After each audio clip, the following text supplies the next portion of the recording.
So, good evening guys. Kwento ko lang yung nangyari sa akin kayo ng umagang aga-aga pa naman, mga alas 9.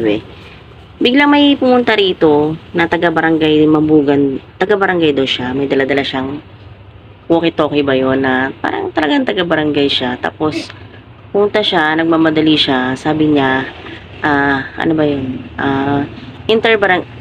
So magsusolicit daw siya pang interbarangay. Para siya nagmamadali. So, ako naman, dali-dali rin bigay. Tapos, binigay niya sa akin yung pipilapan, yung lalagyan mo ng amount at pangalan mo. Nakita ko, yung mga binibigay nila 150, 250, 350, 300, 500 ang lalaki. So, syempre, ikaw sa isip-isip po, sa barangay, tapos, nakakaya naman bigay ng small amount, tapos mga unang nagbigay, ang lalaki pala. Ang kita ko pa lang kanina 50 pesos na buo ang nandun. 50 pesos lang talaga nabigay ko. Sabi ko pa nga sa kanya Sir, paano ba to? 50 pesos pa lang yung papel ko dito ng income ko. Sabi niya, sige, pwede na yan. Sabi niya gano'n. Ako naman, bigay din agad.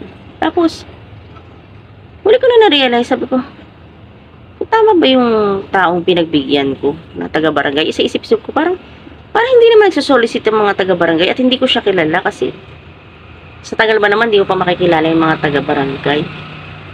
Sabi ko, sinundan ko siya doon habang naglalakad siya. Sabi ko, naka-short lang siya.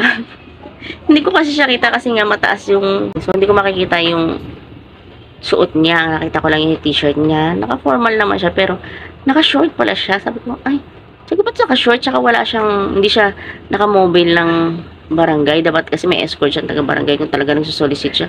Tapos naglakad siya. Naghanap di pa siya ng ibang mahihingan niya ng solicitation niya. Binulsan niya, nakita ko, binulsan niya yung mga nasingil niya. Tapos, lakad lang siya, normal na lakad lang. Huli ko na naisip, So, yun na nga guys, no? Saan ba tayo? Ayan na, tapos sinundan ko siya ng tingin. Wala, parang, doon ko lang na-realize, naloko pala akong aga-aga. So, ganun lang, mag-ingat lang tayo guys sa mga nanghihingi ng solicitation sa atin na ginagamit yung pangalan ng mga kung sino-sino, ginagamit yung pangalan ng barangay. Syempre, pag nagsabi na siya ng barangay, syempre, alangan naman na nakakaya naman di magbigay. Tsaka tulong mo na rin yun sa barangay natin, di ba? Nga lang, may talagang taong gumagamit talaga ng mga pangalan na para lang makakuha ng pera at makalikom ng pera. Biro mo, ilang segundo lang nakakuha na siya agad sa akin ng 50 pesos. Samantalang, ilang oras ko bubunuin yun para lang makuha yung 50 pesos na yun. Tapos siya, segundo lang, may 50 pesos na siya agad. Ang galing, di ba? So, Diyos na bahala sa kanya. Kaya tayo, mag-ingat na lang tayo, guys. Yun lang po. Share ko lang kasi marami nagsusolicit ngayon.